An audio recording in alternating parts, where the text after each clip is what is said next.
మన ప్రభువును రక్షకుడైన యేసుక్రీస్తు నామములో మీ అందరికీ నా యొక్క హృదయపూర్వక వందనాలు తెలియజేసుకుంటున్నాను. దేవాది దేవుడు మనల్ని ప్రేమించి మనకిచ్చిన గొప్ప అవకాశాన్ని బట్టి ఈ 2021వ సంవత్సరపు శ్రమల ధ్యానాల కూడికలలో కూడా దేవుడు మనకి తోడుగా ఉండి 40 రోజులు గడిచిన తరుణంలో ఈ పరిశుద్ధ వారంలో ఈరోజు శుభ శుక్రవారముకి రోజు ముందు గురువారము అనగా మాండీ థర్స్డే అనగా పరిశుద్ధ గురువారము. ఈనాడు యేసుక్రీస్తు వారు శిష్యులకు భౌతికంగా చివరాఖరుగా బల్ల ఇచ్చి ప్రభు బల్లను పంచి వారి ప్రేమను వ్యక్తపరుచుకున్నారు. దాన్ని పురస్కరించుకొనచ్చు, దాన్ని జ్ఞాపకం చేసుకొనచ్చు. నన్ను జ్ఞాపకం చేసుకున్నట్టుకై దీనిని చేయుడని చెప్పిన మాటను మనము నెమరు వేసుకుంటూ ఈరోజు ఈ ఆరాధనను ప్రారంభించుకుందాం. దేవుడు చేసిన గొప్ప మేళ్లకై, దేవుడు మన పట్ల చూపిన మహాకృపకై, ఆయన చేసిన గొప్ప ఉపకారాలకై దేవునికి వందనాలు చెల్లించుకొనచ్చు. ఈ సంవత్సరపు శుభ శుక్రవారం రోజు ముందు గురువారం నాడు దేవుని యొక్క నామమును జ్ఞాపకం చేసుకొని శుభ శుక్రవారం కొరకు మనం సిద్ధపరచుకునే విధానంలో దేవుడు మనల్ని దీవించి ఆశీర్వదించి కాచి కాపాడుగాక. ఈ సమయంలో మనము ఈనాటి ఈ మాండీ థర్స్డే శుభప్రదమైన పరిశుద్ధమైన గురువారం రోజున మనము ఆరాధనలో పాలుపంపులు పొందుదాం. మాతో పాటు యూట్యూబ్లను మరియు ఫేస్బుక్లను వీక్షిస్తున్న మా తోటి దైవజనులు, స్నేహితులు, శ్రేయభిలాషులు, భక్తులు, సంఘస్థులు, సంగీతరులందరికీ నాకు హృదయపూర్వక వందనాలు తెలియజేసుకుంటున్నాను. ఈ యొక్క reconciliation ministries the Shammah church తరఫున మీ అందరికీ నాకు హృదయపూర్వక వందనాలు. ప్రార్థనతో ఈ యొక్క ఆరాధనను ప్రారంభించుకుందాం. మమ్మల్ని మిక్కిలిగా ప్రేమించిన మా ప్రియ పరలోకపు తండ్రి, మీ విలువైన శ్రేష్టమైన నామమునకు వేలాది స్తుతులు స్తోత్రాలు చెల్లించుకుంటున్నాం ప్రభువా. ఈ యొక్క సాయంకాల సమయంలో ఈ 2021వ ప్రభువా లెంట్ డేస్లో మాకు తోడుగా నడిపించి ఇంతవరకు కాచి కాపాడి ప్రభువా, లోకంలో భయము, ఆందోళన, ప్రభు అనారోగ్యం ఉన్నప్పటికీ మమ్మలను స్వస్థపరచి బలపరచి ఈరోజు కొరకు మమ్మల్ని సిద్ధపరిచిన దేవా మీకు వందనాలు చెల్లించుకుంటున్నాను. మీ ప్రేమ అపారమైనది, మీ ప్రేమ విలువైనది, మీ ప్రేమకు ప్రభా ఎత్తు పొడవ లోత కొలవలేం మేము ప్రభా. అట్టి గొప్ప ప్రేమతో మమ్మల్ని ప్రేమించి ఆకట్టుకుని మీరు ఆకడికై మమ్మల్ని సిద్ధపరుస్తున్న దేవా మీకు వందనాలు. యేసుక్రీస్తు వారి లోకానికి ప్రభా రక్షణ అనుగ్రహించడానికి, రక్షణ మార్గంలో మమ్మల్ని నిలబెట్టడానికి వారు చేసిన గొప్ప బలియాగము జ్ఞాపకం చేసుకుంటున్నాం. వారి పుణ్య జన్మము, వారి యొక్క పరిశుద్ధమైన నడక, వారి పాపము లేని జీవితము, అద్భుతమైన మరణము, ఇంకా అద్భుతమైన మరణాన్ని జయించిన రీతి, ఈ క్షణంలో తండ్రి కుడి పార్శ్వన కూర్చొని మా కొరకు విజ్ఞాపన చేస్తున్న గొప్ప ప్రేమను మేము జ్ఞాపకం చేసుకొని మీ ప్రేమకు మేము దాసోహమై లోబడి మీలో మీ ద్వారా మీ కొరకు కట్టబడటకు సహాయం చేయమని ప్రార్థించుకుంటున్నాం. ప్రత్యేకముగా పాటల ద్వారా, వాక్యం ద్వారా మీరు మహిమ పొందండి. పరిశుద్ధ గురువారం రోజు మాండీ థర్స్డే మేము మీ యొక్క శిలువ శ్రమల ధ్యానాలకు, రేపటి గుడ్ ఫ్రైడే శుభ శుక్రవారపు ఆరాధనకు మమ్మల్ని సిద్ధపరచండి. మాలో ఉండా సమస్త దుర్నీతిని తీసివేసి ఆరోగ్యం, శక్తి, బలము దాయిచేయండి. మీ కృపను బట్టి నడిపించమని ప్రార్థించుకుంటున్నాం. మీ ప్రేమను బట్టి కనికరించమని వేడుకుంటున్నాం. ఈ రీతిగా మాకు ఇచ్చిన ఈ జీవితాన్ని మీ కొరకు జీవించే భాగ్యం దయచేసినందుకు వందనాలు చెల్లించుకొనచ్చు. మీరే సమస్తమైన మహిమ, ఘనత, ప్రభావం చెందమని, ఈ కూడిక అంతట్లో మీరు మాతో మాట్లాడమని, మాతో ఉండమని, మీ బాహుళ్యము, అధికారము, ఆధిపత్యము మీరే వహించమని యేసుక్రీస్తు నామములో ప్రార్థించుకుంటున్నాము తండ్రి. ఆమేన్, ఆమేన్, ఆమేన్. దేవుడు లోకమును ఎంతో ప్రేమించెను అని మనం యోహాను సువార్త 3వ అధ్యాయం 16వ వచనంలో చూసుకుంటున్నాము. కానీ ఒక గొప్ప దైవజనుడు అసలు మనల్ని ప్రేమించవలసిన అవసరం ఏముందో, మనల్ని ఎందుకు ప్రేమించాడు దేవుడు అని ఆలోచన చేసి ఒక గొప్ప పాటను రచించాడు. ఎందుకో నన్ను ఇంతగా నీవు ప్రేమించితివో దేవ అనే పాట అందరికీ సుపరిచితమైన పాట. ఈరోజు అది పాడటం అనేది కొంచెం సమంజసం. ఎందుకంటే అసలు మనలాంటి వాళ్ళని దేవుడు ప్రేమించి తన బిడ్డలుగా చేసుకొని మన కొరకు తన ప్రాణం పెట్టిన యేసుక్రీస్తు యొక్క నామం జ్ఞాపకం చేసుకుంటూ ఎందుకో నన్ను ఇంతగా నీవు ప్రేమించితివో దేవుని పాట పాట దేవుని మహిమపరుద్దాం.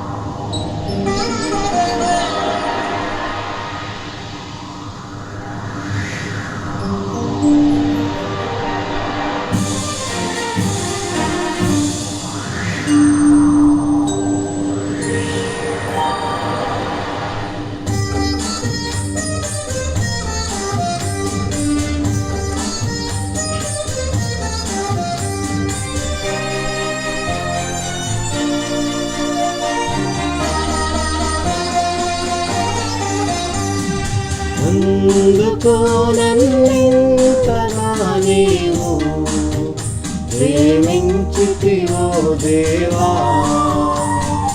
అందుకో నా దైవ స్తుతి పాత్ర. హల్లెలూయా యేసయ్యా, ఎందుకో నన్నింతగా నీవు ప్రేమించితివో దేవా.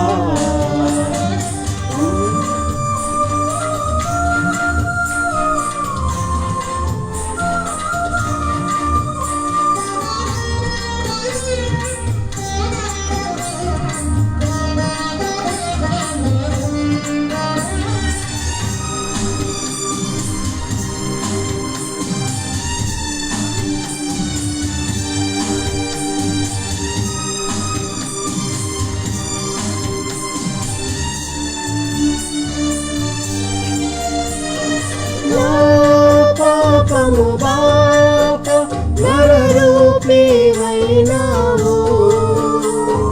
నా శాపము మాప నలిగి వేలాడితివి. నాకు చాలిన దేవుడవు నీవే, నా స్థానములో నీవే.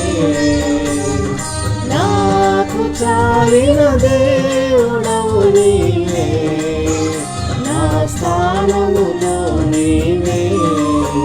హల్లెలూయా యేసయ్యా, హల్లెలూయా యేసయ్యా, ఎందుకో నన్నింతగా నీవు ప్రేమించితివో దేవా.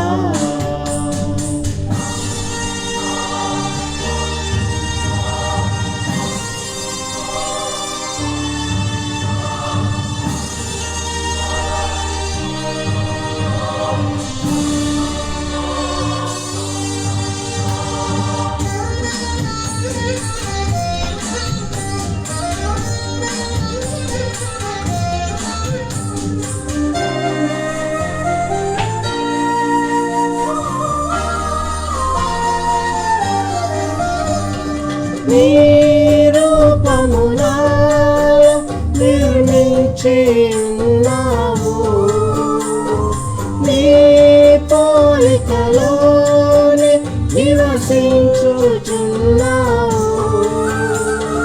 నీవు నిన్ను ఎన్నుకొంటివా,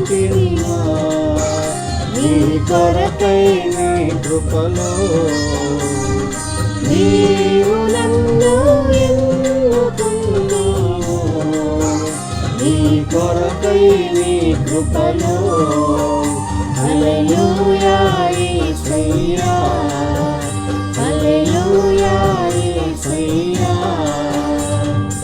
ఎందుకో నన్నింతగా నీవు ప్రేమించితివో దేవా.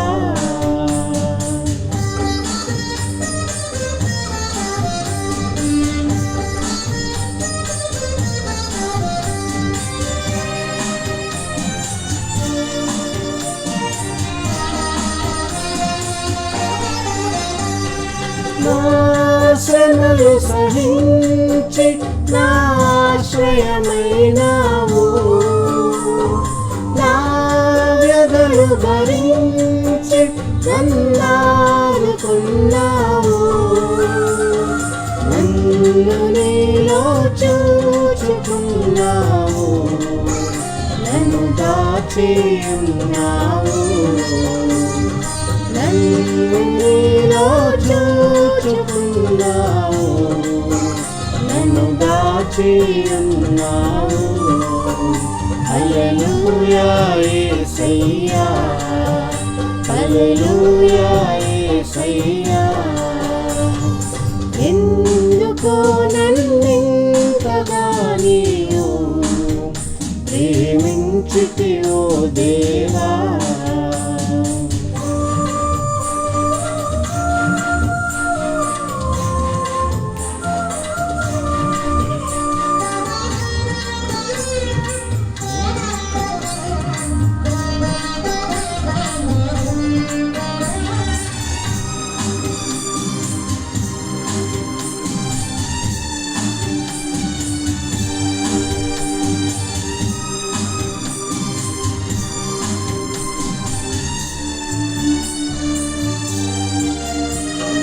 నా మనవులు ముందే నీ మనసులో నెరవేరే, నా మనుగడ ముందే నీ గ్రంథములో ఉండే. ఏమి అద్భుత ప్రేమ సంకల్పం, నేనేమి చెల్లింతు. ఏమి అద్భుత ప్రేమ సంకల్పం, నేనేమి చెల్లింతు. హల్లెలూయా యేసయ్యా, హల్లెలూయా యేసయ్యా. ఎందుకో నన్నింతగా నీవు ప్రేమించితివో దేవా. అందుకో నా దేవ స్తుతి పాత్ర, హల్లెలూయా యేసయ్యా, హల్లెలూయా యేసయ్యా, హల్లెలూయా యేసయ్యా.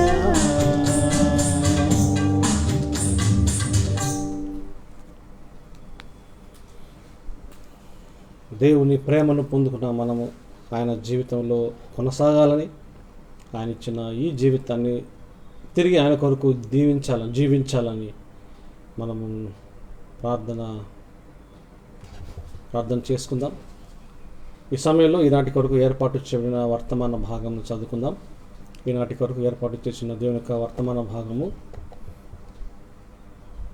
లేవికాండము 19వ అధ్యాయము. లేవికాండము 19వ అధ్యాయము 18వ వచనాన్ని చదువుకుందాం. లేవికాండము 19వ అధ్యాయము 18వ వచనాన్ని చదువుకుందాం.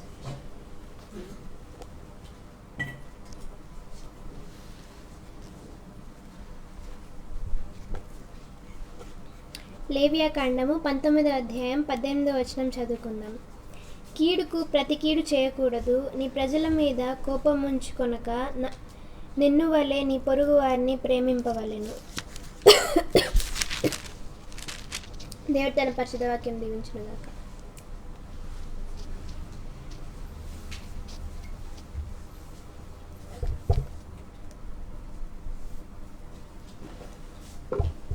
ప్రార్థన చేసుకుందామండి.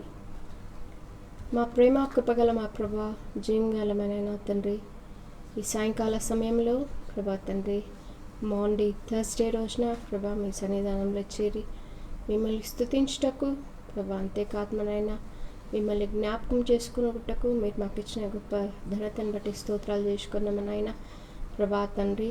మరి మీరు సిలువకు తండ్రి మరి వెళ్ళక ముందు ప్రభా మరి తండ్రి శిష్యులతో చేరి మరి ఈనాడు మరి తండ్రి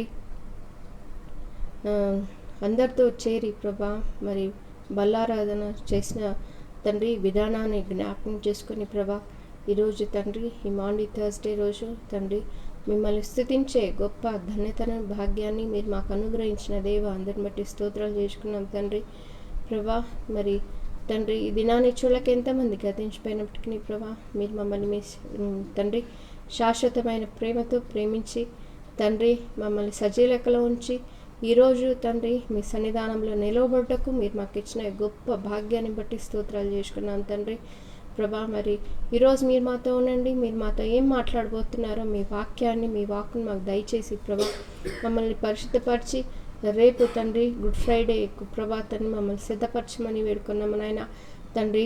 మరి రేపు దినాన ప్రభా తండ్రి మరి మీరు తండ్రి సిలువలో తండ్రి మాట్లాడిన మాటలు కూడా ప్రభా తండ్రి మరి జ్ఞాపకం చేసుకున్నటకు మీరు మాకు తండ్రి సహాయం చేయమని వేడుకున్నాం తండ్రి. మరి ప్రత్యేకంగా ఈరోజు తండ్రి మరి ప్రభా చదవబడ్డ వాక్యం నిమిత్తమై స్తోత్రాలు చేసుకున్నామనైనా, చెప్పబడే వాక్యం నిమిత్తమై ప్రార్థిస్తున్నామనైనా తండ్రి. మరి వాక్యాన్ని దీవించండి మాకు తండ్రి ఆత్మీయంగా అంతకందగా ఎదగబడి ప్రభా తండ్రి మేము తండ్రి మీకు సాక్షులుగా జీవించటకు సహాయం చేయమని వేడుకుంటూ ప్రభా తండ్రి మీరు మా పట్ల ఉండి తండ్రి మీ సన్నిధిని మీ సహవాసాన్ని మా పట్ల ఉంచమని వేడుకుంటూ మీ దాసుని కూడా దీవించండి ప్రభా.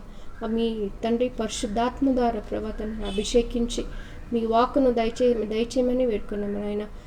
ఆయన ద్వారా వచ్చే ప్రతి మాట ప్రభా తండ్రి మాకు తండ్రి దీవెనకరంగా అంతేకాదు మన మీకు మహిమార్థంగా ఉండటకు సహాయం చేయమని వేడుకుంటూ తండ్రి మరి ఈ కూడికి అంతట్లో మీరు మాతో ఉండి ప్రభా తండ్రి మీకే మహిమ ఘనత ప్రభావాలు చెల్లిస్తూ యేసుక్రీస్తు అత్యున్నతమైన నామంలో ప్రార్థిస్తూ అడిగి వేడుకుంటున్నాను మా తండ్రి, ఆమేన్.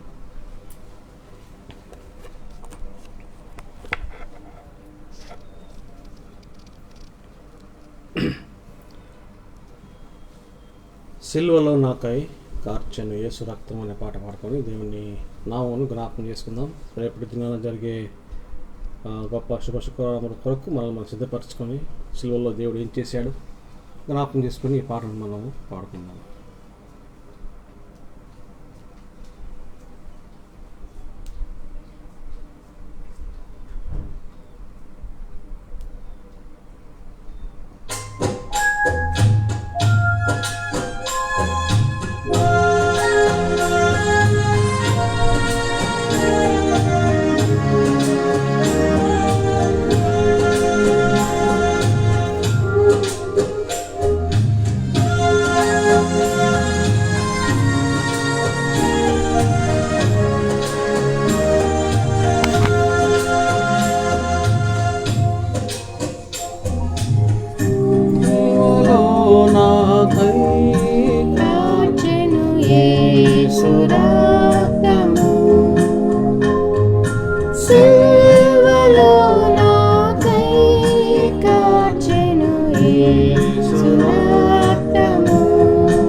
One Body, One Blood is inviting Christians from all nations to join us for a global Good Friday event featuring powerful worship with Josh Edwards,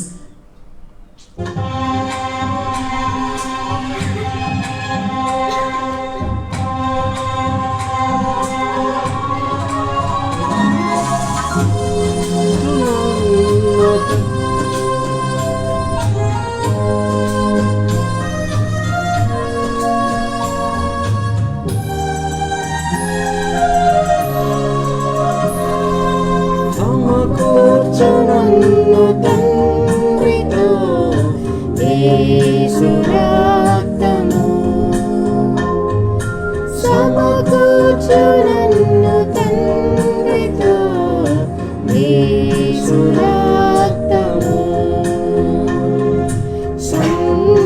చేసి చేర్చును యేసు రక్తము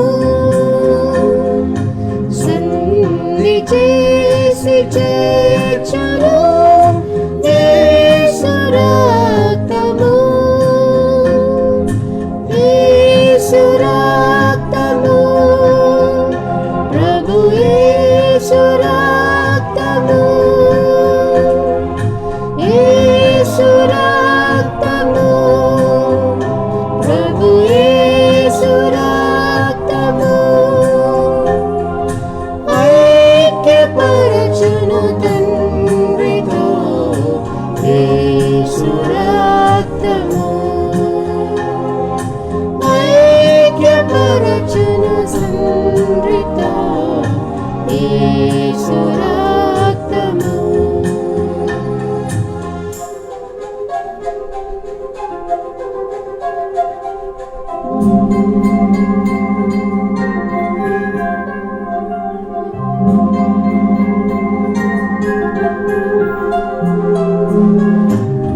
జ్ఞానపరచును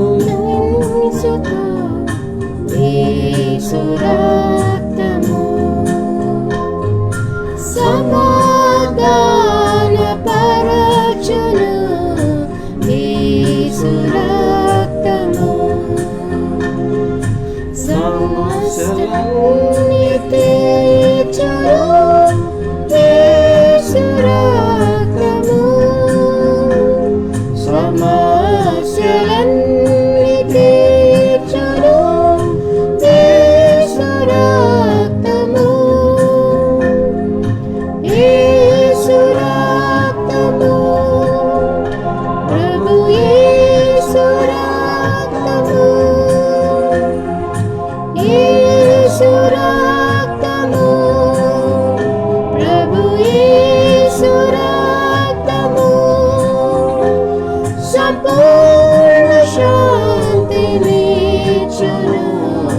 యేసు రక్తము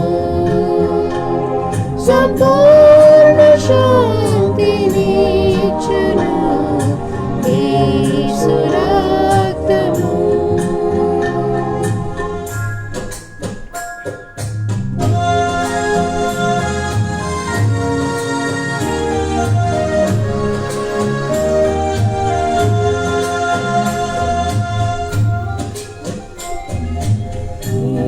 నీతిమంతులుగా చేయును యేసు రక్తము నీతిమంతులుగా చేయును యేసు రక్తము దుర్నీతినంత పాపును యేసు రక్తము దుర్నీతినంత పాపును యేసు రక్తము యేసు రక్తము ప్రభు యేసు రక్తము యేసు రక్తము ప్రభు యేసు రక్తము నిబంధనలు రక్తము యేసు రక్తము నిబంధనలు రక్తము యేసు రక్తము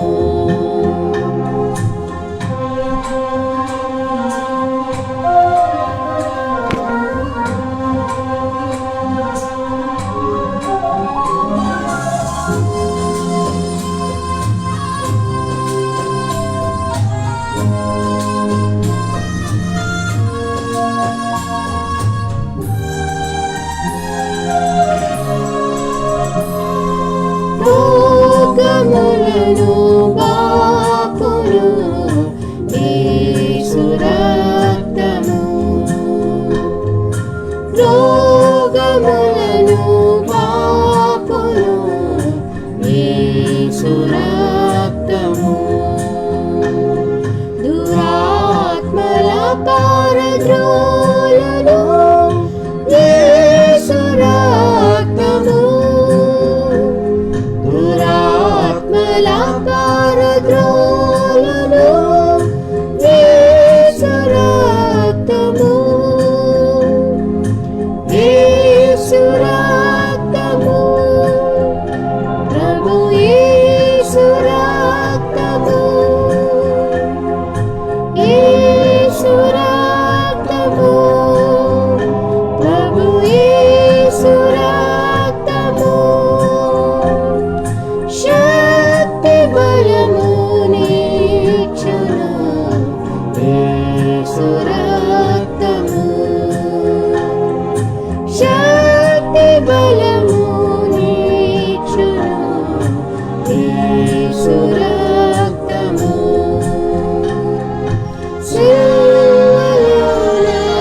ఆయన కార్చిన రక్తంలో ఇవన్నీ మనకి సమకూడి జరుగుతున్నది. ఆయన పొందిన దెబ్బల చేత మనకి స్వస్థత కలుగుతున్నది. ఎంత గొప్ప దేవుడు యేసుక్రీస్తు.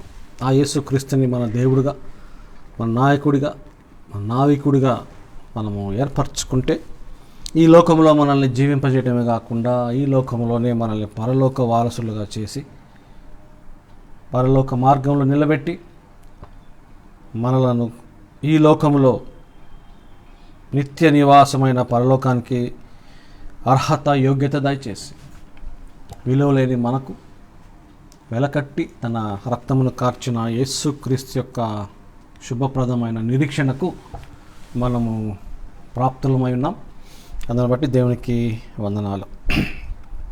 ఈనాటి కొరకు ఏర్పాటు చేయబడిన దేవుని యొక్క వాక్యమును జ్ఞాపకం చేసుకుందాం. దేవుడు మనతో మనల్ని ప్రేమించి ఇచ్చిన గొప్ప అవకాశాన్ని బట్టి దేవునికి వందనాలు చెల్లించవలసిన వారమై ఉన్నాం. దయచేసి గమనించండి. ఈనాటి కొరకు ఏర్పాటు చేయబడిన దేవుని యొక్క వాక్య భాగం చదువుకుందాం. లేవియ కాండము 19వ అధ్యాయము 18వ వచనం. కీడుకు ప్రతి కీడు చేయకూడదు, నీ ప్రజల మీద కోపం ఉంచుకొనకూడదు, నిన్ను వలె నీ పొరుగువానిని ప్రేమింపవలెను. నిన్ను వలె నీ పొరుగువానిని ప్రేమింపవలెను. ఇది ఈరోజు మనకి జ్ఞాపకం చేసుకున్న గొప్ప ఒక విషయం ఏంటంటే, యేసుక్రీస్తు వారు ఈ లోకానికి వచ్చిన గొప్ప లక్ష్యం. ఒక వ్యక్తి నన్ను అడిగాడు, సార్, క్రిస్మస్ గొప్పదా, గుడ్ ఫ్రైడే గొప్పదా అని అడిగాడు. మీ సమాధానం ఏం చెప్తారు? క్రిస్మస్ గొప్పదా, గుడ్ ఫ్రైడే గొప్పదా అని అడిగాడు. నేను అన్నాను, రెండూ గొప్పవే. క్రిస్మస్ లేకపోతే గుడ్ ఫ్రైడే లేదు, గుడ్ ఫ్రైడే లేకపోతే క్రిస్మస్ లేకపోతే గుడ్ ఫ్రైడే లేదు. కానీ గుడ్ ఫ్రైడే లేకపోతే క్రిస్మస్ లేదు. క్రిస్మస్ లేదనికి లేదు కదా. క్రిస్మస్ జరిగితే గుడ్ ఫ్రైడే జరిగేది. క్రిస్మస్ లేకపోతే గుడ్ ఫ్రైడే లేదు, గుడ్ ఫ్రైడే లేకపోతే నేను లేను. అర్థమవుతుందా? క్రిస్మస్ లేకపోతే యేసుక్రీస్తు లోకానికి రారు. గుడ్ ఫ్రైడే లేకపోతే ఈ లోకంలో నేను అంతే. యేసుక్రీస్తు వారు క్రిస్మస్కి ఈ లోకానికి పుట్టిన అవకాశము, సన్నివేశము ఒక ఎత్తు అయితే, ఆయన పుట్టిందే గుడ్ ఫ్రైడే కోసం. దయచేసి గమనించవలసిందిగా కోరుచున్నాను. యేసుక్రీస్తు వారు పుట్టిందే గుడ్ ఫ్రైడే కోసం. ఈ లోకంలో ఒక గొప్ప మాట ఉంది యేసుక్రీస్తు వారి గురించి. Jesus was born to die. అసలు అర్థం కాని విషయం. ఏదన్నా హాస్పిటల్లో కానీ ఒక తల్లి 9 మాసాలు తన పాపను, పసికందును లోపల మోసి 9 నెలల ఆ కాలంలో ఎన్నో రకాల శోధనలు, ఎన్నో రకాల అనారోగ్య పరిస్థితులు అవన్నీ చూస్తూ 9 నెలలు మోసి ఆ డెలివరీ రోజు ఆ శిశువు బయటకు వచ్చినప్పుడు, ఆ శిశువు బిగ్గరగా ఈడ్చినప్పుడు అందరూ ఆ రూమ్లో ఉన్న హాస్పిటల్లో అందరూ సంతోషిస్తారు. ఈ బిడ్డ జీవించడానికి పుట్టింది, ఈ కుమారుడు జీవించడానికే పుట్టాడు. 9 మాసాలు మోసి ఆ పురుడు రోజు లేకపోతే ఆ కాన్పు రోజు ఒకవేళ ఆ శిశువు బయటకు వచ్చి బిగ్గరగా ఏడవకుండా అలానే ఉండిపోతే, వాలిపోయి ఉంటే ఫస్ట్ డాక్టర్స్కి భయం వేస్తుంది. ఏంటి, ఈ శిశువు మాట్లాడట్లేదు, ఏడవట్లేదు. అసలు శిశువు పుట్టిన వెంటనే ఆ బయటికి, తల్లి గర్భం నుండి బయటికి వచ్చిన వెంటనే ఈ వాతావరణానికి అది మొట్టమొదటిగా ఏడవాలి, బిగ్గరగా ఊపిరి పీల్చుకోవాలి. అప్పుడు తన లంగ్స్ ఓపెన్ అయిపోయి ఈ గాలిని, ఎందుకంటే అప్పటి వరకు నీటిలోనే ఉంటుంది బిడ్డ.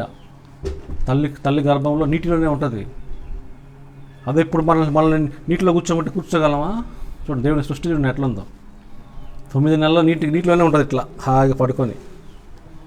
ఇప్పుడు నీళ్ళల్లో తల పెట్టమని చూద్దాం గంటసేపు, ఒక నిమిషం పాటు, గంటసేపు వద్దు. నీటిలో సృష్టించబడి పెరిగే కొద్దీ నీటికి దూరం అవ్వాలి. కానీ ఈ సృష్టి ఎంత గమ్మత్తు అంటే, సృష్టి ఎంత గొప్పదంటే, ఆ శిశువు పుట్టిన వెంటనే ఏడవకపోతే డాక్టర్స్ ఏమేమో చేస్తారు, గిచ్చుతారు, పసికందు అప్పుడే పుట్టిన కాసిన పందుని కాళ్ళు పట్టుకొని ఉల్టా చేసి వీపి రుద్ది అవసరమైతే ఒక ఇంజక్షన్ పొడిసి ఈ పాప ఏడవాలి, ఆ ప్రాణం అనేది రావాలి.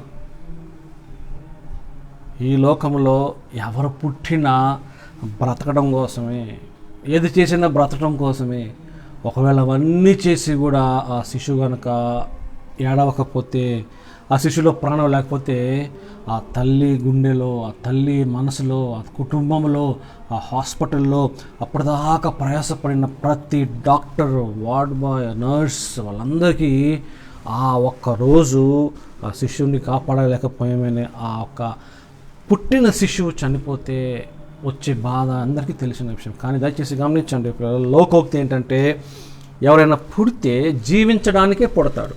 కానీ యేసుక్రీస్తు వారు అన్నిటికీ వ్యతిరేకే, అన్నిటికీ డిఫరెంట్, అన్నిటికీ వ్యత్యాసం, అన్నిటికీ తన జీవితాన్ని సమస్తముగా ఒక వ్యతిరేకంగా, ప్రకృతికి వ్యతిరేకంగా జీవించాడు. అందరూ జీవించడానికి పుడితే మన యేసు ప్రభు అసలు చనిపోవడానికే పుట్టాడు. దయచేసి గమనించండి. ఆలయంలోనికి వెళ్ళి ప్రార్థన చేయించడానికి వెళ్తే అక్కడ ప్రవక్త అంటాడు, ఈ కుమారుని గుండెలో బల్లెం పొడబడుతుందంటాడు. ఆ మాట విని మరియకి ఎంత బాధ కలిగి ఉండొచ్చు. కానీ తను తాను సిద్ధపరచుకుంది.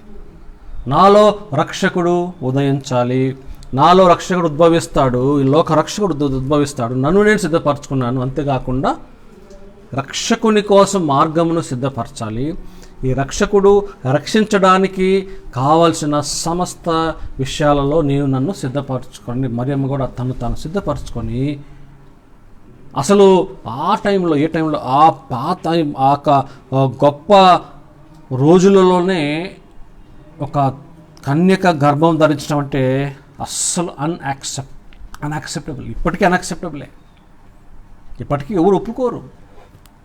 కానీ తాను తగ్గించుకొని రక్షకుడు నాలో పుడతాడు, ఈ రక్షకుడు లోకాన్ని రక్షించడానికి నాలాంటి దాన్ని ఎన్నుకున్నాడు దేవుడు అని చెప్పి తాను దేవునికి సమర్పించుకుంది. దయచేసి గమనించండి పిల్లరా, ఈ మాటను మనం జ్ఞాపకం చేసుకొని యేసుక్రీస్తు వారు ఎలాగైతే ఈ లోకంలోకి పాపము లేకుండా జన్మించాడో, పరిశుద్ధాత్మ దేవుని ప్రేరేపణతో జన్మించాడో, పాపము లేకుండా జీవించారు, పాపము లేకుండా తన జీవితాన్ని కొనసాగించుకున్నారు.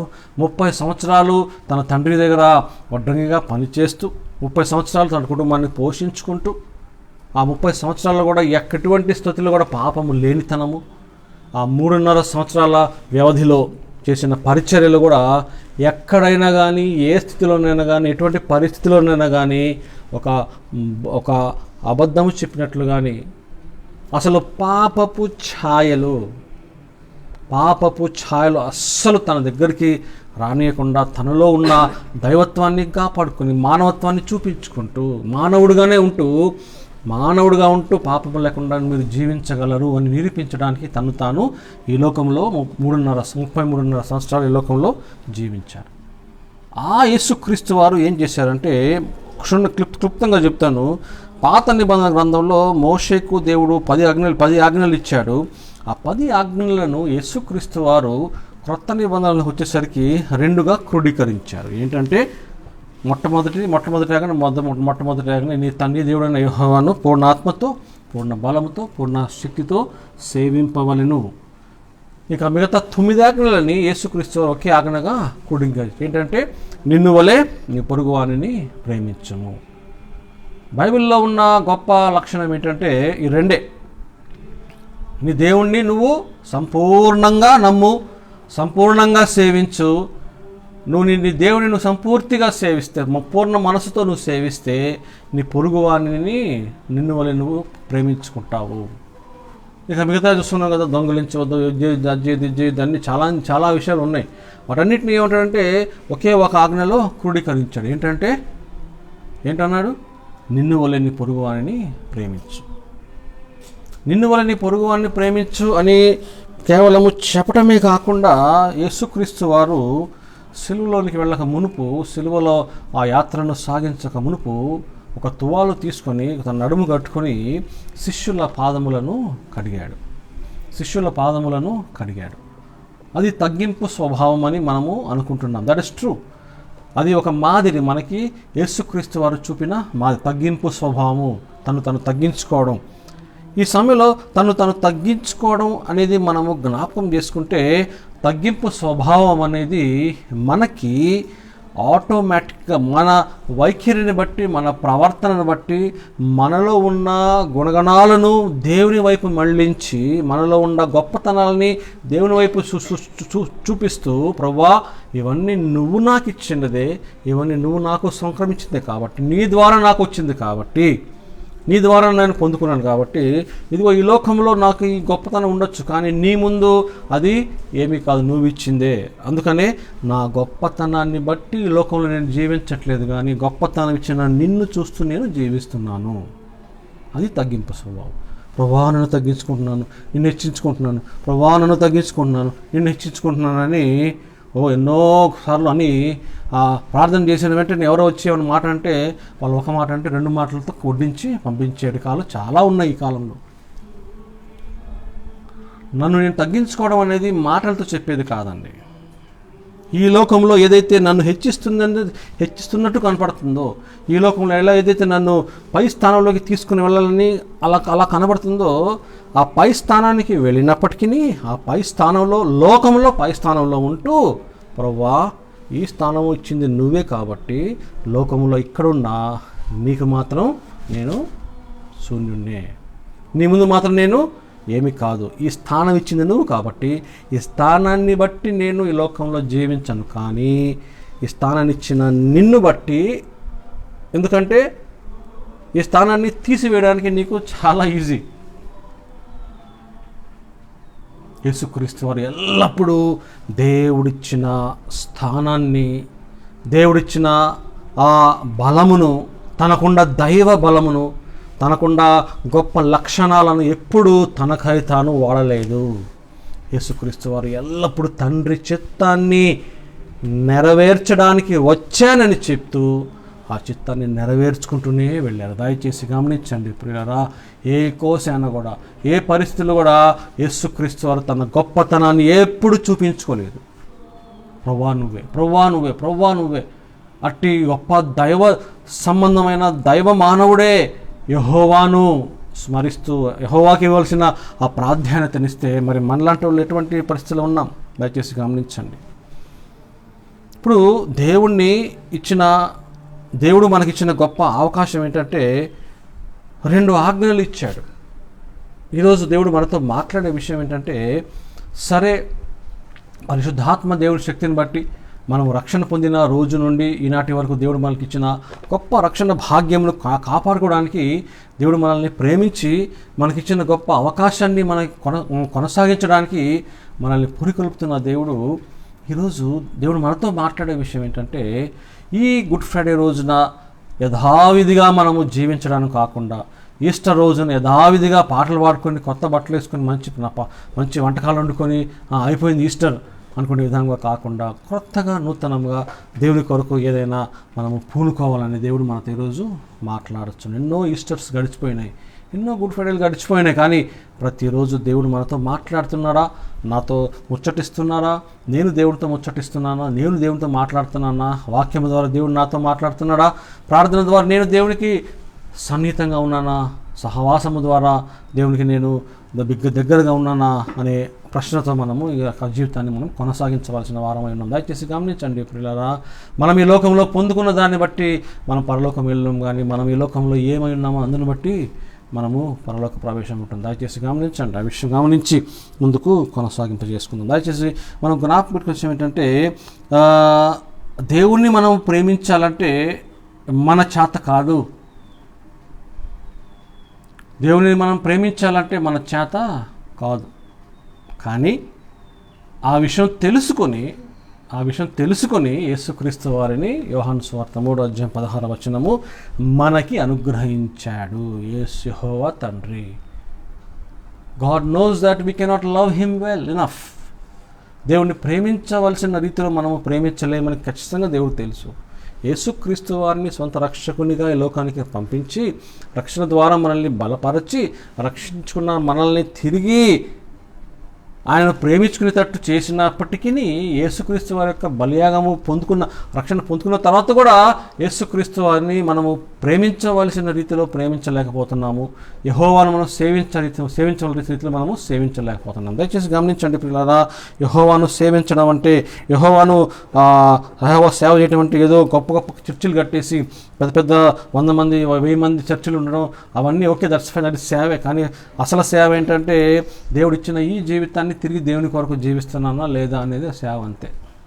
That is only concept. Am I living this life far Christ?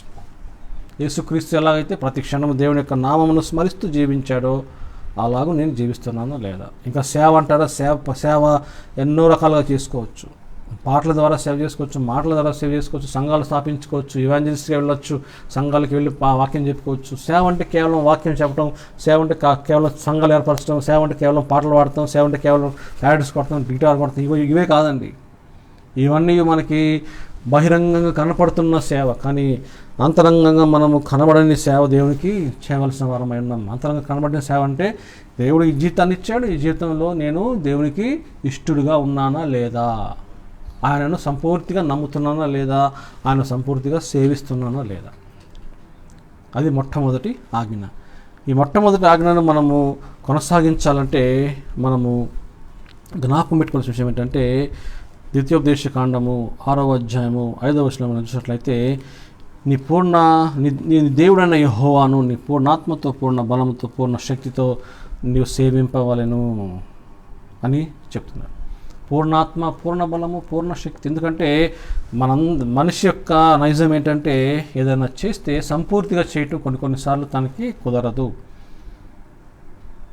దేవునికి లోకానికి ఎంత తేడా అంటే దేవుడు లోకమును ప్రేమించెను కానీ పాపమును ద్వేషించెను. దేవుడు లోకమును ఎంతో ప్రేమించెను అని చెప్పింది కదా. ఎందుకు ప్రేమించాడు లోకాన్ని? ఆ లోకంలో నువ్వు నేను ఉన్నాం. ఎందుకు ప్రేమించాడు అంతగా ఎందుకు ప్రేమించాడంటే పాపాన్ని అంతకంటే 1000 రెట్లు ద్వేషించి, పాపాన్ని ఈ లోకంలో ఉన్న పాపాన్ని అంతకంటే 1000 రెట్లు ద్వేషించి, ఈ పాపానికి నేను సృష్టించుకున్న నా పిల్లలను నేను చంపుకోవాలా? ఎందుకంటే పాపమునకు జీతము మరణం. దేవుడు లోకమును ఎంతగా ప్రేమించాడంటే ఆ ప్రేమకు వెనుక మనం జ్ఞాపకం పెట్టుకోవాల్సిన విషయం ఏంటంటే పాపమును అంతకంటే 1000 రెట్లుగా ద్వేషిస్తున్నాడు. అందుకనే మనల్ని ప్రేమించి ఈ లోకానికి యేసుక్రీస్తుని పంపించారు. ఆ యేసుక్రీస్తుని ఏం చేయాలి మనము? ఎలాగైతే సంపూర్ణ ప్రేమతో ఇర్మియా ప్రవక్త ద్వారా దేవుడు పలికిన మాట ఏంటంటే మనకి శాశ్వతమైన ప్రేమతో నిన్ను ప్రేమించి ఉన్నాను. శాశ్వతుడైన యెహోవా శాశ్వతమైన ప్రేమతో మనల్ని ప్రేమించి శాశ్వతమైన లోకానికి మనల్ని తీసుకెళ్ళడానికి యెహోవా సంసిద్ధుడుగా మనల్ని సిద్ధపరుస్తున్నాడు. ఈ అశాశ్వతమైన లోకంలో మనము ఈ లోకంలో ఉండము. కానీ ఈ అశాశ్వతమైన పాపభరితమైన లోకంలోనే శాశ్వత లోకానికి మనల్ని మనం సిద్ధపరచడానికి యేసుక్రీస్తు ద్వారా మనకి ఇచ్చిన యొక్క భాగ్యమే ఈ రక్షణ భాగ్యం. పూర్ణ మనసుతో, పూర్ణాత్మతో, పూర్ణ బలంతో యెహోవాను సేవించవలెను. పూర్ణాత్మతో యెహోవాను సేవిస్తే హానోకు వలె ఎత్తబడతావు. పూర్ణాత్మతో దేవుని సేవిస్తే మోషే వలె నీ యొక్క శరీరాన్ని దేవదూతలు పూడ్చిపెడతాయి. పూర్ణ బలంతో నువ్వు సేవిస్తే నీవు యోసేపు వలె శ్రమలున్నప్పటికీ ఈ లోకంలో గొప్ప వ్యక్తిగా నువ్వు నిలబడతావు. పూర్ణ మనసుతో ప్రేమించకపోతే యోనా వలె పారిపోయి శ్రమలు పొందుకొని తిరిగి దేవుని దగ్గరికి రావాల్సిన అవసరం ప్రమాదం ఉన్నది. పూర్ణాత్మతో దేవుణ్ణి సేవించకపోతే సంసోను వలె తన జీవితాన్ని నాశనం చేసుకున్న విధానాన్ని కనబడుతుంది. పూర్ణ బలముతో మనం దేవుని సేవించకపోతే ఏమవుతుంది? సొలొమోను వలె లోకంలో సూర్యుడి కింద అంత శూన్యం అనే విధానానికి వచ్చేస్తుంది. దయచేసి గమనించండి పిల్లలు. అందుకని అంటాడు నీ పూర్ణాత్మతో, పూర్ణ బలంతో, ఇవన్నీ కూడా మనం జ్ఞాపకం పెట్టుకోవాల్సిన విషయం ఏంటంటే how can we love the Lord with all our heart? పూర్ణ ఆత్మతో దేవుని మనం ఎలా ఆరాధించగలము, సేవించగలము? నీ ఆత్మను దేవునికి ఇచ్చేయి. కొలస్సీలకు రాసిన పత్రిక ఉంది కదండి, 3వ అధ్యాయంలో మీరు క్రీస్తుతో కూడా లేపబడిన వారైతే పైనున్న వాటినే వెతకుడి. అలా చెప్తూ ఏమొస్తారంటే మీ ఆత్మ, ఆ మాట చాలా చాలా చాలా ఆశీర్వాదకరమైనది. మీ ఆత్మ దేవుని యందు దాచబడి ఉన్నది. మీ ఆత్మ దేవుని యందు దాచబడి ఉన్నది. దయచేసి గమనించండి పిల్లరా, మీరు క్రీస్తుతో కూడా లేపబడిన వారైతే అంటే యేసు క్రీస్తు యొక్క నీటి బాప్తిస్మములో మనల్ని మనము నీటిలో ముంచుకొని బయటికి వచ్చినప్పుడు మనం ఏమవుతామండి?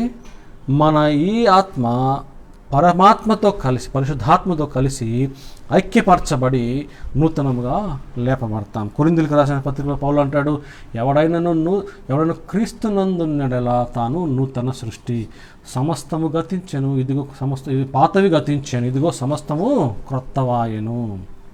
సో నీటి బాప్తిజంలో ఎప్పుడైతే మనం లేస్తామో పాతవన్నీ గతించిపోతే నూతనముగా లేస్తామో, ఆ నూతనముగా క్రీస్తుతో లేపబడిన వారైతే దయచేసి గమనించండి, మీ ఆత్మ దేవుని యందు దాచబడిందంటే దయచేసి చాలామంది ఏమనుకుంటున్నారంటే చనిపోయిన తర్వాత ఆత్మ పరదైసులోకి వెళ్తుంది అట్లా అనుకుంటున్నారు. కాదు, అట్లా కాదండి. నువ్వు బ్రతికి ఉండంగానే నువ్వు క్రీస్తులో కూడా లేపబడ్డావు కాబట్టి, క్రీస్తులో చనిపోయి లోకానికి చనిపోయి క్రీస్తులో లేపబడ్డావు కాబట్టి, నువ్వు లేచినా నువ్వు జీవిస్తున్న ఈ ఆత్మ ఇప్పటికీ నువ్వు రక్షణ పొందిన రోజు నుండి యేసుక్రీస్తు తిరిగి వచ్చి మనల్ని పరలోకం తీసుకుని వెళ్ళేంత వరకు ఈ భౌతికంగా మనం ఇక్కడ జీవిస్తున్న మన ఆత్మ దేవుని చేతిలో దాచబడి ఉన్నది. ఆ దేవుని చేతిలో నా ఆత్మ దాచబడి ఉన్నది అని గనక మనము గమనించి ఆ విధంగా ఆరాధిస్తే పూర్ణాత్మతో దేవుణ్ణి ఆరాధించినట్టు. పూర్ణ మనసుతో, with all your heart. How can you worship the Lord with all your heart? Simple and plain, చాలా సులభం, చాలా ఈజీ. ఏంటంటే నీ హృదయాన్ని ఆయనకి ఇచ్చే, give your heart to him. విరిగిన హృదయాన్ని ఆయనకి సమర్పించుకో. ఆటోమేటిక్గా ఆరాధన చేసుకుంటాం. దేవుడే ఆరాధింపజేస్తాం పూర్ణ బలముతో. అంటే పూర్ణ బలం అంటే ఏంటి? శారీరక బలమా? కొంతమంది మోకరిస్తే అబ్బో గంటలు గంటలు మోకరించి ప్రార్థన చేయగలరు. వారికి నా వందనాలు. నిజంగా కొంతమంది నిఠారుగా మోకరించి గంటలు గంటలు ప్రార్థన చేస్తారు. మనకి తెలిసిన ఒక ఉదాహరణ భగత్ సింగ్ గారు. ఆయన చనిపోయిన తర్వాత ఆయన రూమ్కి వెళితే మంచం కింద నేల మీద 2 చిన్న గుంతలాగా తయారయ్యాయంటే, చిన్న గుంటలు. ఏమని అడిగితే భగత్ సింగ్ గారు మోకరించి నేల గుంటలు పడ్డాయంట.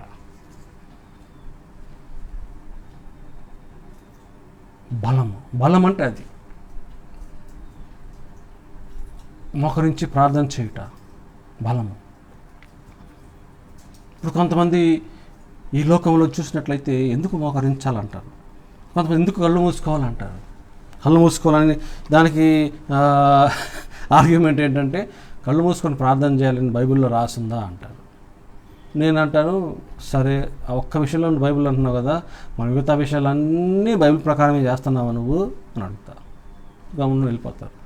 ఒక విషయాన్ని కొట్టుకొని బైబిల్ రాసిందా రాయలేదని కాదు, కానీ కళ్ళు మూసుకొని ప్రార్థన చేస్తే ఏమవుతుందండి? కాన్సన్ట్రేషన్, ఏకాగ్రత. కళ్ళు తెరుచుకొని ప్రార్థన చేస్తుంటే అక్కడ సైకిల్ ఉంటుంది, అక్కడ బస్సు ఉంటుంది, అక్కడ ఉంటుంది, ఇంట్లో ఉంటుంది, ఫ్యాన్లు తిరుగుతూ ఉంటాయి. ఇవన్నీ కనపడతా ప్రార్థన చేస్తే లాభం లేదండి. కనబడతా ప్రార్థన చేస్తే కళ్ళు తెరిచి కొంతమంది కళ్ళు తెరిచి ప్రార్థన చేస్తే దేవుడు వినడా అంటారు. నువ్వు ఎట్లా చేసినా దేవుడు వింటాడు, నువ్వు ఎలా చేసినా దేవుడు వింటాడు. కానీ ఒక చిన్న సింపుల్ మ్యాటర్ చెప్తాను. కళ్ళు తెరిచి 5 నిమిషాలు ప్రార్థన చేయి, కళ్ళు మూసుకొని 1 గంట ప్రార్థన చేయి, ఎంత తేడా అనిపిస్తుందో నీకు చెప్పంట. లేకపోతే నీకు ఇంకా తెలియాలంటే కళ్ళు తెరిచి గంట సేపు ప్రార్థన చేయి, కళ్ళు మూసుకొని 2 నిమిషాలు 5 నిమిషాలు ప్రార్థన చేయి, నీకు తేడా తెలిసిపోతుంది. ఎస్, కళ్ళు తెరిచి గంట సేపు ప్రార్థన చేస్తే ఎక్కడికో వెళ్ళిపోద్ది ప్రార్థన, ఎక్కడికో వెళ్ళిపోద్ది. కానీ కళ్ళు మూసుకొని ఏకాగ్రతగా ప్రార్థన చేసుకుంటే మనస్సు అంత బలంతో మనము కూడి ఉంటాం. దేవుని బలంతో ఆత్మతో ప్రార్థన చేయాలంటే పరిశుద్ధాత్మ దేవుడు మనలో ఇముడబడాలి. పూర్ణ మనసుతో ప్రార్థన చేయాలంటే మనసును దేవునికి సమర్పించుకోవాలి. పూర్ణ బలముతో అంటే ఆత్మీయ బలంతో దేవుని మనము ఆరాధించాలి. పూర్ణ శక్తితో అంటే బలము ద్వారా వచ్చే క్రియ శక్తి అంటారు. So we will get spiritual strength when we love the Lord with all our heart and soul and mind and strength. అలాగూ ఎందుకు మనము దేవుణ్ణి పూర్ణాత్మతో పూర్ణ బలంతో ఎందుకు దేవుడు ఆజ్ఞాపించాడంటే అదే ద్వితీయోపదేశకాండము 10వ అధ్యాయము 12వ వచనం చూసినట్లయితే అదే ద్వితీయోపదేశకాండము 10వ అధ్యాయము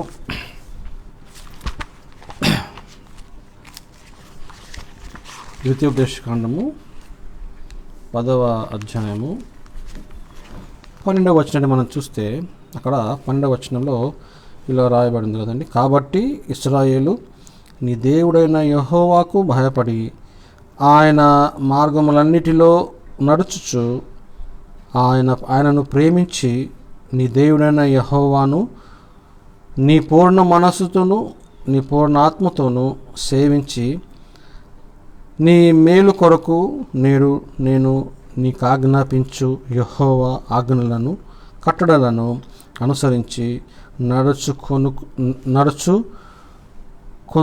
నడుచుకొందునను మాట కాక నీ దేవుడైన యెహోవా నిన్ను మరి అడుగుచున్నాడు. ఏం అడుగుతున్నాడు దేవుడు? మరి ఏం అడుగుతున్నాడు? What is God asking? ఎందుకు మనము దేవుని పూర్ణాత్మతో పూర్ణ బలంతో సేవించాలంటే ఇది ఇక దేవుడు కోరేది అదే. That is what God wants అస్.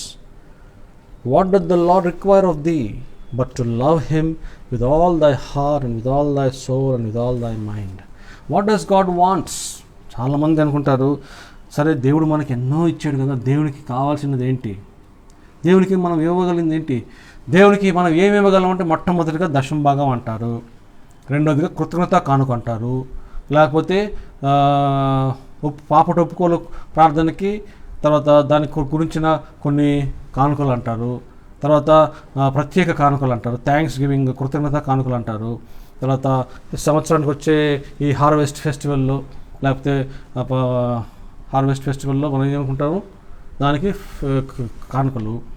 దేవునికి ఇచ్చేదంటే మనకి చర్చిలో ఉన్న ఏంటి ఎన్వలప్స్ గుర్తుకొస్తాయి. ఎన్వలప్లో thanksgiving offering, tithe, thanksgiving offering, harvest festival offering, Christmas gift, new year gift, ఈ టిక్స్ చేసుకుంటా ఇచ్చిస్తాము. అమ్మయ్యా దేవునికి ఇచ్చేసామంటారు. See, what God wants is not what God has already given us. దేవుడు మనకి ఇచ్చిన ఈ భౌతికపరమైన ఆశీర్వాదాలకి మనము తిరిగి దేవునికి ఇస్తే అదిగా దేవునికి కావాల్సింది. దశమ భాగం దేవుడు ఇచ్చిన జీవితాన్ని బట్టి మనం ఇస్తున్నాం. కృతజ్ఞత కానుక మళ్ళీ దేవుడు ఇచ్చిన డబ్బులను బట్టి మనం దేవునికి ఇస్తున్నాం. ఏ కానుక తీసుకున్నా ఏది చేసుకున్నా 100 మందికి అన్నదానం చేస్తావు దేవుని పేరట, అది కూడా దేవుడు ఇచ్చిందే. 1000 మందికి వస్త్రదానం చేస్తావు, దేవుడు ఇచ్చిందే. సో దేవుడు కోరేది ఆయన మనకిచ్చి తిరిగి మనం ఏదో ఆయనకి ఇచ్చినట్టు కాదు, కానీ ఆయన మనకిచ్చిన దానిలో మనం దేవునికి ఇస్తే ఆయన సంతోషపడి దాన్ని బట్టి మనల్ని పరలోకము చేరుస్తాడే, అది దేవునికి కావాలి. ఏంటంటే దేవునికి కావాల్సింది ఆయన ఆజ్ఞలను గాయకొనడం, ఆయన కట్టడలను అనుసరించడం. Obey his commandments, that's it, అంతవరకే. And don't go away from his statutes and his covenants. Obey his commandments and be right in the covenant of God. దేవుడు ఇచ్చిన ఆజ్ఞలను కట్టడాలను గాయకొనాలి. అదే అంటున్నాడు కదా, నేను కోరేది ఏమీ లేదు, ఇంకేమి కోరను, నాకు ఇంకేం అవసరం లేదు, ఏమి నేనేమి అడుగుతున్నాను, నేనేమి అడగట్లేదు, నేనేమి అడగను, ఎందుకంటే నాకు కావాల్సిందల్లా నీ దేవుడైన యెహోవాను నీ పూర్ణ మనసుతోనూ నీ పూర్ణాత్మతోనూ సేవించి నీ మేలు కొరకు నేను ఆజ్ఞాపించు. చూడండి, this is one thing we should remember very well. ఈ లోకంలో మన మేలు కోరి దేవుడు ఆజ్ఞలు ఇచ్చాడు. మన మేలు కోరి తనను వెంబడించమని అంటున్నాడు. మన మేలు కోరి ఆయన సేవించమని కోరుచున్నాడు. దయచేసి గమనించండి ప్రియులారా, ఈ లోకంలో మేలు అని గమనించినట్లయితే, ఈ లోకంలో మేలు అంటే దయచేసి గమనించండి, ఒక దప్పికతో ఉన్న ఒక వ్యక్తికి ఒక గొక్కడు నీళ్ళు ఇస్తే దాన్నే మేలుగా తీసుకుంటాడు. క్యాన్సర్ రోగంతో హాస్పిటల్ పడిన వాడి దగ్గరికి వెళ్ళి 1,00,000 రూపాయలు ఇస్తే అది అతనికి మేలు. లేక ఉద్యోగం లేని వాడిని తీసుకుని ఉద్యోగం ఇప్పిస్తే ఒక మేలు. ఈ లోకంలో మనిషికి సహాయపడేదాన్ని చూసి మేలు అంటారు. కానీ దయచేసి గమనించండి పిల్లరా, యెహోవా ఇచ్చు మేలు ఏం చేస్తుందంటే, యెహోవా మనల్ని మన మేలు కొరకంటే యెహోవా మేలు ఎటువంటిదంటే, ఈ లోకంలోనే మనల్ని జీవింపజేయటమే కాకుండా, ఈ లోకంలో మనల్ని నడిపించడమే కాకుండా, ఈ లోకంలో మనల్ని స్థిరపరచడమే కాకుండా, ఆయన మేలు మనల్ని ఏం చేస్తుందంటే పైలోకానికి మనల్ని పరలోకానికి సిద్ధపరిచే ఒక మేలు. దయచేసి గమనించండి పిల్లరా, ఈ లోకంలో కనబడే ప్రతి మేలు ఒక వ్యక్తి, ఇప్పుడు మొన్న కరోనా టైంలో టాటా ఇండస్ట్రీ 1500 కోట్లు దానం చేసి, అది ఎక్కడికి వెళ్ళిందో తెలియదు కానీ 1500 కోట్లు దానం చేసింది. అట్లా ఎంతోమంది ఎన్నో కోట్లు ప్రభుత్వానికి ఇచ్చారు. అవన్నీ ఏమైపోయినాయో, నీరు గారిపోయినాయి, కనపట్టలేదు. కానీ అవి చాలామంది అబ్బా టాటా ఎంత మంచోడు అనుకుంటారు. దట్స్ ఫైన్, లోకానికి సమంజసం, ఈ అవసరం కాబట్టి తను ఇచ్చాడు. అది వాడుతున్నారో వాడట్లేదో దాన్ని స్వాహా చేసుకున్నారో మనకు అనవసరం. ఎందుకంటే ఆయన ఇచ్చింది మనకు కనపడుతుంది కానీ అది వాడబట్టం మనకు కనపడట్లేదు. ఈ లోకంలో అది ఒక మేలు అంటారు. కానీ ఎంతసేపు అండి, 1500 కోట్లు ఇచ్చాడు, ఆ 1500 కోట్లు ఏమైనా తెలీదు, మేలు గాన్. కొంతమంది సహాయపడ్డాడు కరోనా టైంలో. ఎంతమందికి ఆహారం ద్వారా కానీ, వస్త్రాల ద్వారా కానీ, డబ్బు రూపేణ అన్నిటి సహాయపడ్డారు. అది మేలు కొంతవరకే. తర్వాత దయచేసి గమనించండి పిల్లరా, మేలు కోరిన వాడు గొప్ప మంచి పని చేస్తే దాన్ని గొప్పగా ఈ లోకంలో భావిస్తున్న తరుణంలో, మన మేలు కోరి మన కట్టడలను ఆజ్ఞలను దయచేసి ఆజ్ఞలను కట్టడం గైకొంటే ఈ మేలుతో నువ్వు ఉండి ఇంకా మేలైన స్థలానికి నువ్వు వెళతావు అనే ఆ శాశ్వతమైన లోకానికి మనల్ని మనము పరిచయం చేసుకోవాల్సిన అవసరం ఎంతగానో ఉన్నది. దేవుడు ఏం కోరుతున్నాడు? మన మేలు కోసం ఇచ్చిన ఆజ్ఞలను. See, he did not give us the commandments and the statutes and the covenants for himself. He doesn't need commandments. He doesn't need covenants. He is a covenant maker, commandment giver. మన మేలు కొరకు. ఏంటి ఆ మేలు? ఈ లోకంలోనే జీవిస్తూ పరలోక సంబంధులుగా మనల్ని సిద్ధపరిచి పరలోకానికి తీసుకుని వెళ్ళే మేలు. దేవుడైన యెహోవాను సంపూర్తిగా నమ్మాలి. అందుకని అంటాడు కదా, మనం జ్ఞాపకం చేసుకుంటే, ఎందుకు దేవుణ్ణి ప్రేమించాలి, నేను ముందే ఉన్నాను, దేవుణ్ణి పూర్ణాత్మతో పూర్ణ బలంతో సేవించాలి అని అన్నప్పుడు, ఎందుకు సేవించాలంటే దేవునికి కావాల్సినది అదే. దేవునికి కావాల్సినది ఈ కొంచెమే. మనం చేసేది చాలా కొంచెం. యాక్చువల్గా దేవుడు చేసిన గొప్ప మేళ్లకు, దేవుడు చేసిన గొప్ప అద్భుతాలకు, మనకిస్తున్న జీవితాన్ని బట్టి దేవుడు కోరేది కొంచెమే. You love me as you're supposed to love, అంతే. You obey me as you're supposed to obey, అంతే. You be obedient to me as you're supposed to be obedient, that's all. Just obey my commandments, that's it. దానికంత ఎక్కువ లేదు. ఎందుకు అంటే he wants that. అది అవసరం ఆయనకి. ఎందుకంటే ఎప్పుడైతే ఆయన ఆజ్ఞలు గైకొంటే he is the most happiest person in the whole world. నువ్వు కనుక దేవుని ఆజ్ఞలు గైకొంటే ఆయన చిత్తాన్ని నెరవేర్చిన వాడు అవుతావు. దేవుని చిత్తాన్ని నెరవేర్చిన వాడు అవుతావు. యేసుక్రీస్తు నెరవేర్చాడు. అన్ని నామముల కంటే పైనామం దేవునికి ఇచ్చి, దేవుడు ఆయన అతనికి ఇచ్చి నన్ను దీవించాడు. అంతేకాకుండా దేవుణ్ణి మనము అలా ప్రేమిస్తే ఏమవుతుందో తెలుసా? ద్వితీయోపదేశకాండము 30వ అధ్యాయంలో మనం చూసినట్లయితే, ద్వితీయోపదేశకాండము 30వ అధ్యాయము 20వ వచనంలో మనం చూసినట్లయితే ఏమి రాస్తుందంటే, అక్కడ దేవునిని పూర్ణాత్మతో పూర్ణ బలముతో ప్రేమించి సేవించి ఆయన కోరిన రీతిగా మనం ఉంటే ఏమవుతుందో చూసినట్లయితే 30వ అధ్యాయము ద్వితీయోపదేశకాండము 20వ వచనం ఏమి రాస్తుందంటే, నీ పితరులైన అబ్రహాము, ఇస్సాకు, యాకోబులకు ఆయన ప్రమాణము చేసిన దేశంలో మీరు నివసించున్నట్లు యెహోవాయే నీ ప్రాణమునకు నీ దీర్ఘాయువునకును మూలమై ఉన్నాడు.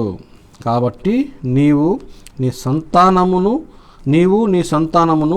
సంతానమును బ్రతుకుచు నీ ప్రాణమునకు మూలమైన నీ దేవుడైన యెహోవాను ప్రేమించి ఆయన వాక్యమును విని ఆయనను హత్తుకొనునట్లును జీవమునకు జీవమును కోరుకోండి, హత్తుకున్నట్లును జీవమును కోరుడి.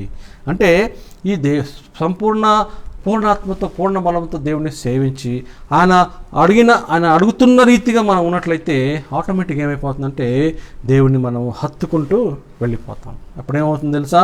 we will cleave unto him, we will cleave unto him, take diligent, love God and cleave unto him, for he is thy life. ఆయన మనకి జీవము కాబట్టి, ఆయన కనుక మనం హత్తుకుంటే పరలోకపు జీవం మనలోకి ఈ లోకంలోనే మనకి దేవుడు చూపిస్తాడు. దయచేసి గమనించండి. ఇప్పుడు కదా క్రైస్తవుడు అంటే యేసుక్రీస్తు ఈ లోకంలో జీవించినట్లు మనము జీవించి, ఈ లోకంలో మామూలుగా జీవించి చనిపోయిన తర్వాత పరలోకానికి వెళ్ళేవాడు కాడు క్రైస్తవుడు. నిజమైన క్రైస్తవుడు తెలుసా? ఈ భూలోకంలోనే సాతానుకు చూపిన సాతాను అధీనమైన సాతాను అధిపతి అని ఈ లోకంలోనే పరలోకాన్ని పరిచయం చేసేవాడు క్రైస్తవుడు. We have to be introducing heaven to this holy world. ఒక దైవజనుడు ఒక మాట అన్నాడు చాలా కాలం క్రితం, చాలా బాధ వేసింది ఆ మాట. ఏంటంటే, the world is becoming churchy and the church is becoming worldly. The world is becoming churchy. సర్వలోకంలో ఎన్నో చర్చిలు సంఘాలు ఏర్పరచబడుతుంది. లోకము సంఘపరముగా మారుతుంది, కానీ సంఘము లోకానుసారముగా మారిపోతుంది. The world is becoming churchy, the church is becoming worldly. ఎందుకంటే దేవుని హత్తుకొని జీవించే విధానము లేకుండా పోతుంది. ఎప్పుడైతే దేవునికి హత్తుకొని జీవిస్తామో ఏమవుతుందంటే, ఆయన హత్తుకొని జీవిస్తే ఆయనలో మనము ఇమిడిపోతాము. అప్పుడు యోహాను సువార్త 15వ అధ్యాయం ప్రకారము ఆయన ఉండు స్థలంలో మనం ఉంటాము, ఆయన కంటే గొప్ప క్రియలు చేస్తాము. ఆయన జీవిస్తున్నాడు కాబట్టి మనం కూడా జీవిస్తాం. రెండవ ఆజ్ఞ ఏంటంటే, నిన్ను వలె నీ పొరుగువాన్ని ప్రేమించు. ఎప్పుడైతే నిన్ను వలె నీ పొరుగువాన్ని ప్రేమించుతావో నీకు కలగబోయే మంచిని అతనికి కలిగిస్తావు. నీకు ఏ కీడు జరగకూడదని నువ్వు చూసుకుంటావు కాబట్టి అతనికి ఏం కీడు చేయవు. నీకు జరగవలసిన ప్రతి మంచి తన గురించి కూడా నువ్వు ఆలోచన చేసి, నాకు వచ్చే ప్రతి మంచి తనకు కూడా ఈ ప్రభు అన్నట్లు మనము ఒకరినొకరు ప్రేమించుకునే రీతిలో ఉంటాం. దయచేసి గమనించండి పిల్లరా, if you love God with all your heart, with all your soul, with all your mind, automatically you will love your neighbour as yourself. మొట్టమొదటి ప్రతిదానికి మొట్టమొదటి ఆజ్ఞను గైకొనటమే కీలకం, ఆధారం అదే. నువ్వు దేవుణ్ణి పూర్ణాత్మతో పూర్ణ బలంతో సేవిస్తే నిన్ను వలని పొరుగువాడిని ప్రేమించడానికి ఇంకెక్కువ పని చేయాల్సిన అవసరం లేదు. నిన్ను వలని పొరుగువాడిని ప్రేమించడానికి ఎలా ప్రేమించాలో తెలుసుకోవాల్సిన అవసరం లేదు. God will teach you, because యేసుక్రీస్తు చేసిన పని అదే. యేసుక్రీస్తు వారు చేసిన పని తను వలే తన పొరుగువాడిని ప్రేమించాడు. గుద్దారు, రాగారు, జుట్టు లాగారు, చంప మీద కొట్టారు, ముండ్ల కిరీటం పెట్టారు, కొరడాతో కొట్టారు. వారందరినీ చూసి ఒకే ఒక మాట, రేపు చూసుకోబోతున్న మాట, ప్రభువా తండ్రి వీరేమి చేయుచున్నారు, వీరు ఎరుగరు కనుక వీరిని క్షమించు. ఎలా అనగలిగాడు? ఆ శిష్యులు తన రక్తాన్ని కళ్ళ చూస్తున్నారని తెలీదా? ఆ శిష్యులు ఒకరిని చంపుతున్నారని తెలీదా? ఆ బంట్రోతులు ఒకరిని చంపుతున్నారని తెలీదా? తండ్రి వీరు ఏం చేస్తున్నారు, వీరు ఎరుగరు కనుక వీరిని క్షమించండి ఎలా అనగలిగారు? యేసుక్రీస్తు తేట కనబడుతుంది, కొరడాతో కొడుతున్నారు, రక్తం కారుతుంది, చర్మం చీల్చి వస్తుంది. తెలీదా వారికి ఒక వ్యక్తిని చంపుతున్నారని? అందులో రహస్యం ఏంటంటే, ప్రభువా వారు దేవాది దేవుణ్ణి, ఈ లోకానికి రక్షణ ఇవ్వడానికి వచ్చిన క్రీస్తును, రక్షణకర్తను, దేవుడైన యేసుక్రీస్తుని వారు చంపుతున్నారని వారికి తెలియదు కాబట్టి వారిని క్షమించంటాడు. They don't know that they are killing the Savior. They do not know that they are killing the God who is above all gods. They do not know that they are killing the person who came to give them also life. వారికి కూడా జీవాన్ని ఇవ్వడానికే వచ్చానని తెలియక నన్ను చంపుతున్నారు, ప్రభు వారిని క్షమించంటాడు. అది ప్రేమ అంటే, అది ప్రేమ. ఎందుకని ఆ బల్లెంతో పొడిచిన ఆ బంట్రోతుని కూడా తన వలే ప్రేమించాడు. కొరడాతో కొట్టి చర్మాన్ని చీల్చిన ఆ వ్యక్తిని కూడా తన వలే ప్రేమించాడు. ఇస్కారియోతు యూదా మోసం చేయడానికి ముద్దు పెట్టినప్పుడు తన వలే ప్రేమించాడు. పేతురు దుడికినప్పుడు బొంకినప్పుడు తన వలే ప్రేమించాడు. ఈనాటి కాలంలో నిన్ను కూడా తన వలే ప్రేమిస్తున్నాడు. ఎందుకు? Why should we love our neighbour as our self? Because God made Jesus to love me as Jesus neighbour. నన్ను యేసుక్రీస్తు వారి పొరుగువాని వలె నన్ను ప్రేమించడానికి యేసుక్రీస్తు వచ్చారు కాబట్టి ఆయన వెంబడిస్తున్న నేను నన్ను వలె నన్ను పొరుగువాన్ని ప్రేమించవలసిన అవసరం ఎంతగానో ఉన్నది. ఎప్పుడైతే మనం ఒకరినొకరు ప్రేమించుకుంటామో, ఒకరినొకరు మనము దేవుని యొక్క కృపను బట్టి ప్రేమించుకుంటామో, మనము దేవుని యొక్క బిడ్డలుగా ఈ లోకంలో స్థిరపరచబడతాము.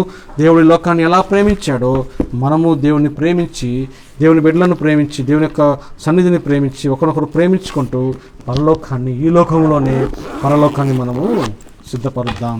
ఈ లోకాన్ని పరలోకంగా చేసుకుందాం. పరలోక ప్రవేశం వెళ్ళే లోపు ఈ లోకంలోనే పరలోకం చేసి, ఈ లోకాన్ని పరలోకంగా చేసి, ఇక్కడే మన తరబితి పొందుకొని పరలోకానికి చేరదాం. నీ దేవుడైన యెహోవాను పూర్ణాత్మతో, పూర్ణ మనసుతో, పూర్ణ బలంతో సేవించవలెను. నిన్ను వలె నీ పొరుగువాన్ని ప్రేమించవలెను. ఇది ఈరోజు యొక్క గొప్ప లక్షణం. అట్టి దేవుణ్ణి ప్రేమించి, సంపూర్తిగా ప్రేమించి, పూర్ణాత్మతో, పూర్ణ బలంతో, పూర్ణ శక్తితో దేవుణ్ణి ప్రేమించి, ఆటోమేటిక్గా మనం పొరుగువాడిని ప్రేమించే వరంగా మారాలని, అట్టి జీవితాన్ని, అట్టి ప్రేమను మనకి ఇచ్చిన దేవుడు మనల్ని కాపాడాలని కోరుచు ఈనాటి వాక్యాన్ని ముగిస్తుంటున్నాను. దేవుడి యొక్క వాక్యాన్ని దీవించి, ఆశీర్వదించి, కాచి కాపాడను గాక. దయచేసి గమనించండి, రేపటి దినాన శుభ శుక్రవారం రోజు 12 గంటలకి మనము ఆరాధన ప్రారంభించుకుందాం. 7 మాటల ధ్యానం ఉంటుంది. మాతో పాటు ఏకీభవించండి. 12 గంటల నుండి 3 గంటల వరకు మనము ఉపవాసం ఉండి రేపు ఒకరోజు గుడ్ ఫ్రైడే శుభ శుక్రవారం రోజు మనము దేవుని యొక్క నామమును జ్ఞాపకం చేసుకుందాం. దయచేసి గమనించండి, మనందరి కొరకు దేవుడు ఏం మాట్లాడబోతున్నాడో, 7 మాటల ద్వారా దేవుడు మనతో ఏం పలికించబోతున్నాడు, ఏదో ఆనవాయితీగా కాదు కానీ సిద్ధపడి మాతో పాటు ఏకీభవించిందిగా. రేపు ఖచ్చితంగా 12 గంటల మధ్యాహ్నం 12 గంటలకి శుభ శుక్రవారం ఆరాధన ఉంటుంది కాబట్టి మాతో పాటు ఏకీభవించి మమ్మల్ని మీ యొక్క ప్రార్థనలో జ్ఞాపకం చేసుకొని, reconciliation ministries the Shammah church జ్ఞాపకం చేసుకొని మీ అందరూ మమ్మల్ని ప్రోత్సహించవలసిందిగా కోరుచున్నాం. దేవుడు మనల్ని దీవించి, ఆశీర్వదించి, కాచి కాపాడను గాక. మమ్మల్ని మిక్కిలిగా ప్రేమించిన మా ప్రియ పరలోకపు తండ్రి, మిమ్మలను సంపూర్తిగా పూర్ణాత్మతో, పూర్ణ బలంతో, పూర్ణ శక్తితో ప్రేమించి, మమ్మల్ని మా పొరుగు వారిని మమ్మల్ని ప్రేమించి ముందు కొనసాగటకు సహాయం చేయమని మీరు మాతో ఉన్నది వందనా చెల్లించుకోవచ్చు. కుడికి అంతట్లో మాకు తోడు ఉన్నది వందనా చెల్లించుకోవచ్చు. యేసుక్రీస్తు నామంలో ప్రార్థించుకుంటున్నాం తండ్రి, ఆమేన్. పరలోకమందున్న మా తండ్రి, నామము పరిశుద్ధపరచబడును గాక, మీ రాజ్యంలో కూర్చును గాక, మీ చిత్తం పరలోకమందు ఎలాగో అలాగే భూమి మీద నెరవేరును గాక. మా దినాహారం నుండి మాకు దయచేయము, వాళ్ళ అపరాధము చేసిన వారిని క్షమించు ప్రకారం అపరాధమును క్షమించము, మమ్మల్ని శోధనలకు తేకీడుని తప్పించు. ఎందుకంటే రాజ్యమును, బలమును, మహిమయు నిరంతరము నీవైనవి తండ్రి, ఆమేన్. మన పరమ తండ్రి అయిన దేవుని యొక్క ప్రేమయు, అద్వితీయ కుమారుడైన యేసుక్రీస్తు వారి కృపయు, పరిశుద్ధాత్మ నిన్న సహవాసము చేరి వచ్చిన మనందరికీ ఇప్పుడు ఎల్లప్పుడు సదాకాలము తోడైని నడిపించి, దీవించి, కాచి కాపాడి ఆఖరికై మనల్ని సిద్ధపరచునుగాక. ఆమేన్. అందరికీ వందనాలు. Praise the Lord. God bless you.